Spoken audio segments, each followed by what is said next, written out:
Hello Internet, Jesus loves you. My name is Cody and this is the Christian News Show we do every Monday, Wednesday, and Friday. That being said, I do hope that you guys had a safe and fun St. Patrick's Day weekend. As you can see, I'm wearing my Don't Pinch Me shirt. It says, I'm not lucky, and on the bottom, it says, I'm blessed. It's not of this world. I don't know if it's the same for everybody else, but for me, the biggest thing with St. Patrick's Day is I want to read everybody's shirt. And since this is a news show, I probably should start talking about the news now. Which brings us to the first story of the day, where I'm going to try to kind of update you on the Malaysian Airlines, but they really haven't found anything new. If you go to just about any news outlet right now, you're going to just find speculation. But there are a few little things. Pakistan said there is no way that it got into their area because they would have treated it as a threat. The search for the airline has now grown into 11 different countries, which is a very wide area. I'm not smart enough to animate you a map, but what's happened pretty much, they know where it was going in a straight line, where it was supposed to be, and then there's just a huge arc where it went missing. And something that I hadn't really thought about, they are also marking down places where the plane is not, and so they are going to be able to use a little bit of process of elimination, which is nice. Chances are that they are going to find this plane, but nobody really knows how long that's going to take. So as I said the last time we talked about this, just keep it in your prayers. There are a lot of people out there who don't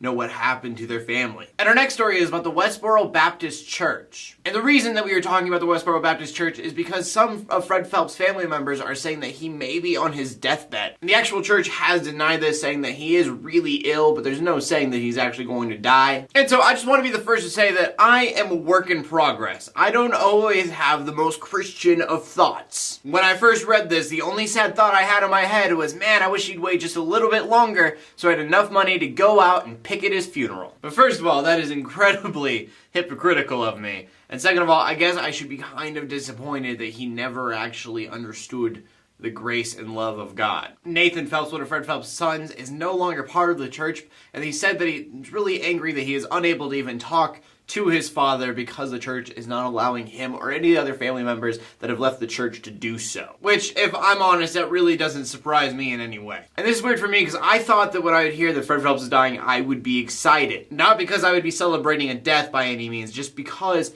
the end of him, I thought, would mean the end of his church. But that's not the case. Because of his health, he has been excommunicated from the church, and the church is still ongoing. But instead, it's just another human being dying, which is never a happy thing, no matter how evil that person can seem to be. Anyone who has ever done any kind of wrongdoing, I'd much rather see them completely change their lives and live the rest of their lives fixing the wrongs that they have done to the best of their ability than for them to just die with that being what they leave behind. I don't know, just as old as Fred Phelps is, I knew that I'd be talking about him almost dying sooner or later on the Christian News Show. I just thought that it would be done in a different way. But I guess today I did watch a video that I did about a year ago because someone commented on it and I wanted to know what they were talking about.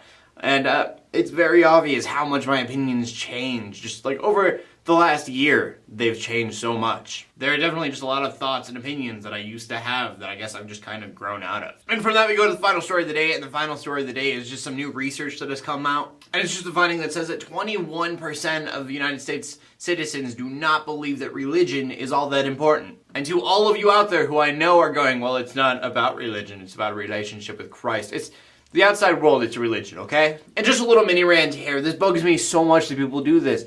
It's not about religion, it's relationship with Christ. I'm a Christ follower, not a Christian. It's the same thing. Don't try to make up new words and phrases because the old ones have bad reputations. Just fix those reputations, okay? Rant's over. But anyways, the poll does kind of make sense. It is mostly men in the Northeast and West Coast below the age of 35 making more than $75,000 a year. But the reason that all of this is news is because that number is on the rise. And this isn't just Christianity, it's religion in general, which just means that people in the United States are just becoming less and less spiritual altogether. Now, whether that's a good thing or a bad thing for the United States, I have no idea. I'm biased because I'm a Christian and therefore think as many people as possible should be Christian. And there is nothing scientific or statistical about that response. And that brings us to the question of the day, and I couldn't think of a good question of the day today, so what is your favorite holiday? Mine, I guess, is Easter, because it's good food, family, celebrating. It's all a good time. So in the comment section below, you could answer that if you want to, or you could just comment on anything that I talked about today. I'd love to see your guys' opinions on it. As always, my name is Cody. I'm bringing you Christian news in a not-so-boring kind of way every Monday, Wednesday, and Friday. Actually, I almost deleted this video and just redid the whole thing, because I didn't think it was fun enough, but we're keeping it this way anyways. In closing, let the haters hate, let the Christians pray. To everybody, like, subscribe. I'll see you later, and God bless. What if I told you I've been wearing a kilt this whole time? It's not true, but you never know. Now I need to go out and buy a kilt.